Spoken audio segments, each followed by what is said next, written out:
ভূমিধস হবে, ওয়া জালজালাতান ওয়া খাসফান ওয়া মাসখান ওয়া কাসফান, একটার পর একটা আযাব আল্লাহর পক্ষ থেকে আসতে থাকবে। মুসলমান ভাইরা আমার, যে কথা বলতেছিলাম, আল্লাহ তাআলা আমাদেরকে ঈমানের নূর দিয়েছেন। আমরা ঈমানদার, আমরা মুমিন। আমরা যারা স্বীকৃতি দিয়েছি আমানতু বিল্লাহ, ঈমান আল্লাহর উপর, ঠিক কিনা জোরে বলেন। আমরা ঈমান আনছি তো আল্লাহর উপর, আনছি তো আল্লাহর উপর ঈমান, এটারে মুমিন বলি। ঈমান আল্লাহর উপর। আমাদের রব কয়জন? চিৎকার করে বলেন। আসতে বললে হবে না, আঙ্গুলটা উঠায়া দেখায় বলেন রব কয়জন? আমাদের রব কয়জন? আমাদের আল্লাহ কয়জন? আমাদের আল্লাহ কয়জন? আমাদের বিধানদাতা কয়জন? এই জোরে বলেন, বিধানদাতা কয়জন? আমাদের রিজিক দাতা কয়জন? হায়াত দাতা কয়জন? সন্তান দাতা কয়জন? সম্পদ দেনেওয়ালা কয়জন? একজন, একজন আল্লাহ। হাত নামান। বিধান, বিধান, এটা শুধু পড়ার কোনো কিতাব না, এটা বিধান, বিধান, এটা জীবন বিধান, গোটা মানব জাতির মুক্তির সনদ। এটা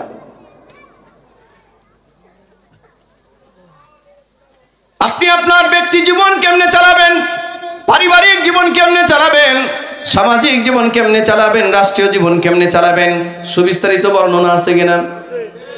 হ্যাঁ, আমাদের দেশে পাপাচারী কিছু মানুষ আছে।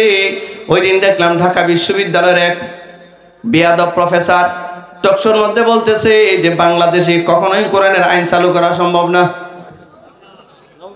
নজরুল্লাহ আসতে বললেন, আপনাদের কি ধারণা বাংলাদেশে কোরআনের আইন চালু করা সম্ভব না? বাংলাদেশে কোরআনের আইন চালু করা সম্ভব না। সারা বাংলাদেশের আনাচে কানাচে আমরা ঘোরাফেরা করতেছি। আমাদের যে বাস্তবতা আপনাদের বেশি জানা না। বাংলাদেশের এমন কোন জেলা শহর নাই সেখানে যাওয়া হয় নাই।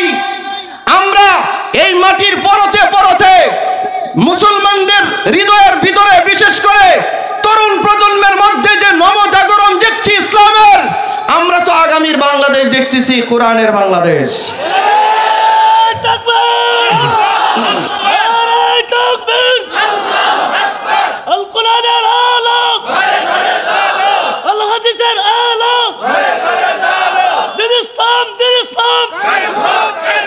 ইসলামের শত্রুরা আমরা হব রসুল ছিলাম।